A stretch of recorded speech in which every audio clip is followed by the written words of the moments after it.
నమస్కారం అండి. నిన్న చూసాము.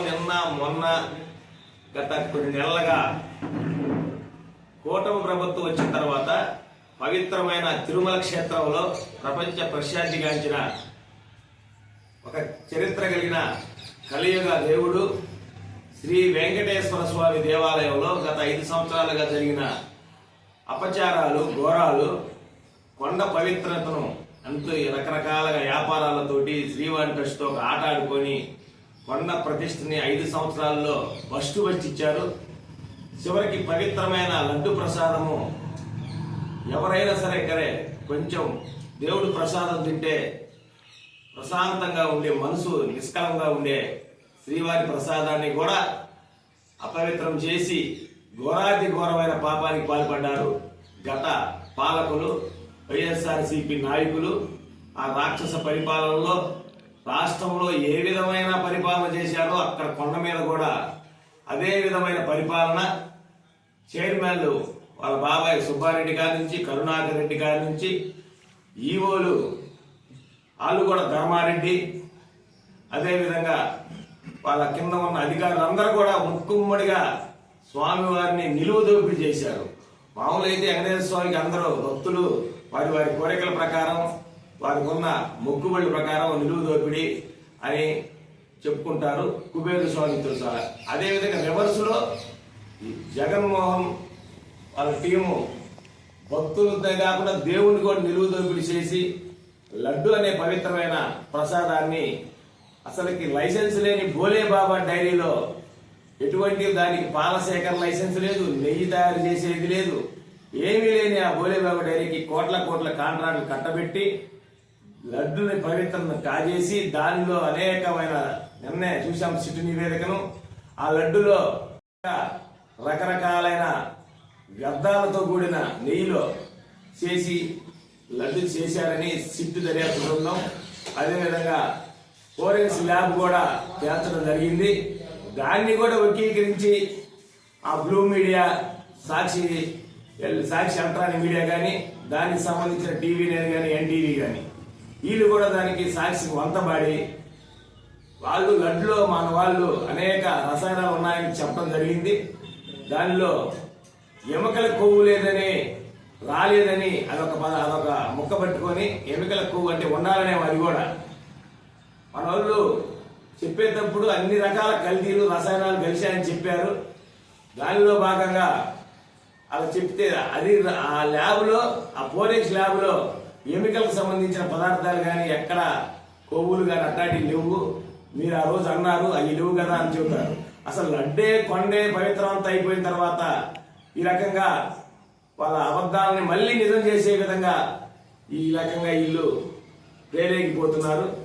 దానిలో భాగంగా కొంతమంది భక్తులు, వెంకటేశ్వర స్వామి భక్తులు, విశ్వ హిందూ పరిషత్ వాళ్ళు మన కొంత మెయిన్ సిటీల్లో వెంకటేశ్వర స్వామి పవిత్రమైన ప్రసాదం దాంట్లో అపవిత్రమైంది, దానిలో దోషులీరని జగన్మోహన్ రెడ్డి, సుబ్బారెడ్డి, కరుణాకర్ రెడ్డి ఫోటోలేసి ఫ్లెక్సీలు వేయడం జరిగింది. మనం పిల్లల్లో చూసాం. అదేవిధంగా గుంటూరులో ఈ ఫ్లెక్సీల దగ్గరికి పోయి అంబటి రాంబాబు, ఆమోద్ రాంబాబు నోరు బీపీ పెరిగి 24 గంటల్లో ఆ ఫ్లెక్సీలు తీసేయకపోతే మేము దగ్గరుండి చించేస్తాం, పొడిచేస్తాం, అది చేస్తాం, ఇది చేస్తాం అని పెట్టేయకపోయాడు గుంటూరులో.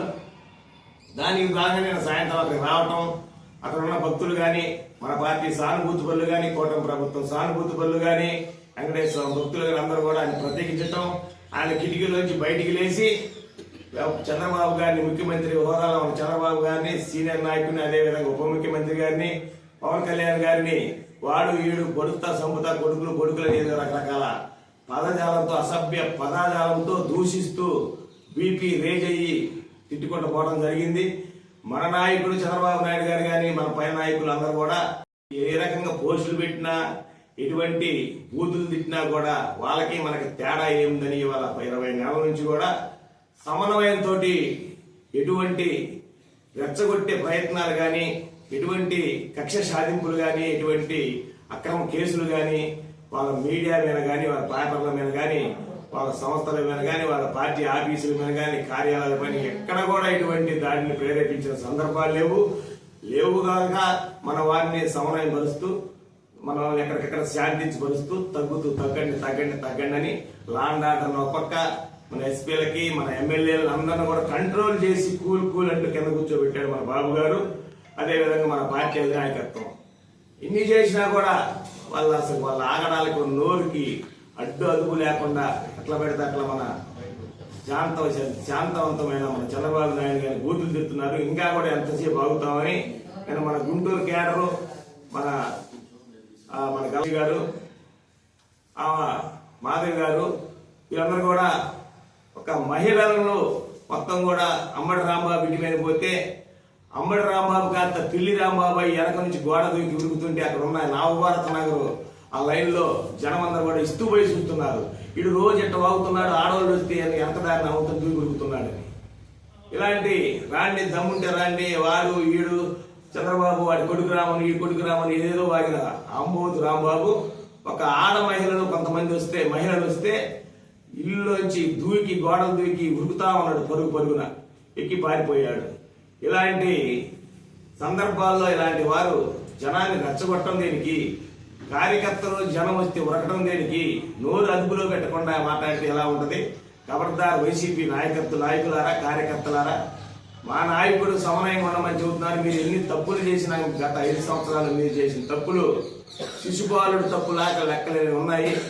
కానీ వాళ్ళకి మనకు తేడా లేదని అన్ని నియోజకవర్గాల్లో కూడా అన్ని మండలాల్లో కూడా మీరు ఎంత పెట్టిరైపోతున్నా మీకున్న మీ నీలి సోషల్ మీడియాలో అబద్ధాలని పదే పెట్టుకుంటా పోస్టులు పెట్టుకుంటా చెబుతున్నారు. జనం నమ్మే పరిస్థితి లేరు. ఒకసారి నమ్మి మోసపోయి ఈ రాష్ట్రాన్ని మళ్ళీ కొన్ని సంవత్సరాల పాటు ఎనికి తీసుకెళ్లారు. అభివృద్ధిలో కానీ, అక్షర పథంలో కానీ, అదేవిధంగా ఉద్యోగాల్లో కానీ, పరిశ్రమలో కానీ రాష్ట్రం వెనికిపోయింది.